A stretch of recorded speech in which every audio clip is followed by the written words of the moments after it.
Festival Mécène revient à Saint-Dizier pour sa 36e édition. Du 15 au 27 mai, scolaires et amateurs se retrouvent pour un moment de rencontre privilégié autour du théâtre. Durant 10 jours, le théâtre de Saint-Dizier et le centre socio-culturel accueilleront les troupes de la région avec l'échange comme maître mot. Nous vous invitons à venir les découvrir.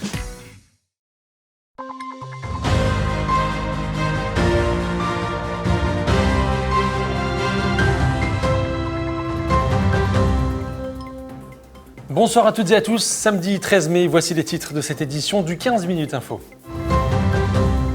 Ce matin, un hommage se tenait au hall sportif de Saint-Dizier pour Pascal Konechny. Ce samedi et dimanche, Saint-Dizier accueille les mini-volleyades, cette compétition organisée conjointement par le club olympique Saint-Dizier et le comité départemental. Il s'agit d'une première phase qualificative pour les finales nationales. Ce soir, la nouvelle Miss Haute-Marne sera couronnée. Nous avons assisté aux dernières répétitions. Enfin, le Mouveau d'Air est de retour pour sa deuxième édition durant tout ce week-end. Et voici pour les titres. Ce matin, un hommage se tenait au hall sportif de Saint-Dizier afin de rendre un dernier hommage à l'ancien directeur du COSD Athlétisme, Pascal Konechny, décédé dans la nuit du 26 au 27 mars dernier. Ces dernières portent d'ailleurs son nom. Écoutez Mokhtar Khalal au micro de Toby Piron. Le conseil municipal, avec la famille de Pascal Konechny, avec la famille de l'athlétisme au niveau départemental, au niveau régional, rendre hommage à Pascal. On a voulu tout simplement donner un nom à cette halle d'athlétisme.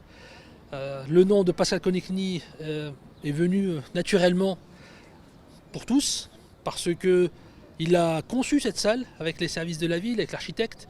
Il a imaginé comment elle pouvait évoluer. Et aujourd'hui, on a voulu, avec la famille, avec ses enfants, son père, son oncle, prendre un temps pour lui rendre hommage. Et ce samedi et dimanche, Saint-Dizier accueille les mini-volleyades, cette compétition organisée conjointement par le club olympique Saint-Dizier et le comité Haute-Marne réunit les sélections départementales d'enfants entre 11 et 13 ans. Il s'agit d'une première phase qualificative pour les finales nationales. Les petits joueurs s'affrontent aujourd'hui et demain au gymnase du collège Louis Ortiz et celui de Lannou. On écoute le président du comité Haute-Marne et Aube au micro de Clémentine Coppola. La seconde étape pour ceux qui remportent ce tournoi, c'est d'aller dans une autre phase de cette compétition et qui va réunir toutes les équipes, les meilleures équipes de France, les meilleures sélections départementales de France. À l'issue de cette journée et de demain, il y aura 2 équipes en garçons et en filles qui seront qualifiées pour aller défendre leurs couleurs au niveau national. Donc aujourd'hui, c'est les premiers matchs de classement, les matchs de poule. Et demain, on enchaînera matin et après-midi sur les qualifications pour les finales, demi-finales, quarts de finale, etc. et les matchs de classement. On est une vingtaine de bénévoles sur l'événement parce qu'il faut gérer à la fois les 2 gymnases, la restauration, le logement. Donc c'est vraiment une grosse organisation, mais qui a l'air pour l'instant réussie puisqu'on est beaucoup sur le pont. Et donc ça rend les choses vraiment agréables. Et on est heureux de pouvoir faire cette compétition à Saint-Dizier. L'élection de Miss Haute-Marne a lieu ce soir à la salle du Palace à Saint-Dizier. 5 candidates sont en lice pour obtenir la couronne. Elles ont répété toute la journée pour offrir un show ce soir aux spectateurs. Brigitte Maestrassi a pu assister aux répétitions. Les Miss débarquent à Saint-Dizier.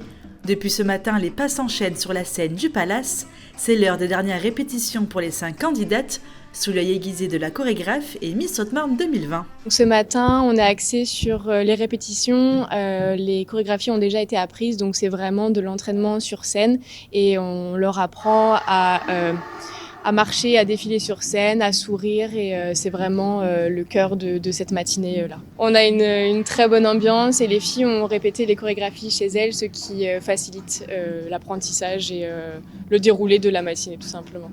À quelques heures du grand show, les émotions des candidates se mélangent entre impatience et stress de monter sur scène. Un peu stressée mais contente à la fois parce que ça va être un super moment entre nous. Pour l'instant, les répétitions, on avance bien, on est tous concentrés, on reste focus et on va essayer de donner le meilleur pour ce soir. On est un peu toutes stressées, le mélange des chorégraphies c'est un peu compliqué mais on s'en sort plutôt pas mal, on a une bonne cohésion de groupe donc c'est plutôt bon enfant. J'espère que ça va se passer bien, que tout va bien aller dans les chorés et tout et après on verra bien. Très stressée mais j'ai trop hâte d'être ce soir pour voir tout le monde dans la salle.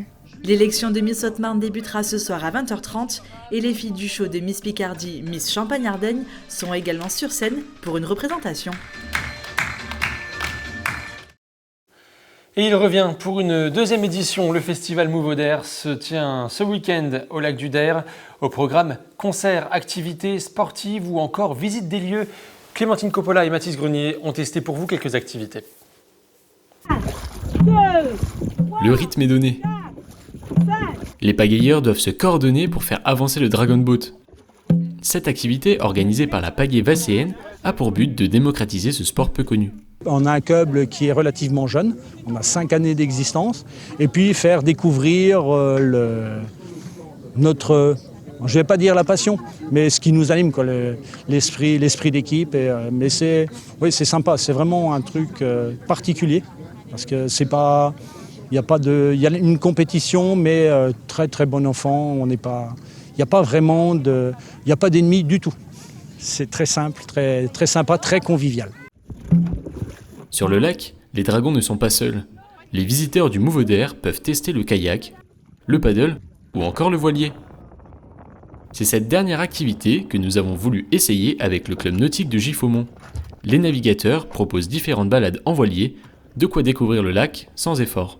Pour Mouvaudère, nous on propose des sorties en bateau, donc en voilier, sorties de 3/4 d'heure, 1 heure. Et dans ces sorties, donc on espère générer des vocations et peut-être attirer de nouveaux adhérents. D'autres activités accessibles à tous sont proposées tout le week-end au lac du Der. L'an passé, plus de 25 000 visiteurs se sont pressés au bord du lac.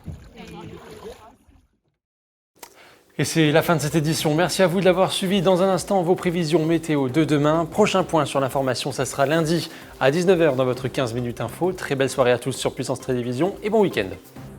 Toute l'actualité qui vous concerne, à voir et à revoir dès maintenant sur puissancetélévision.fr et sur notre application mobile.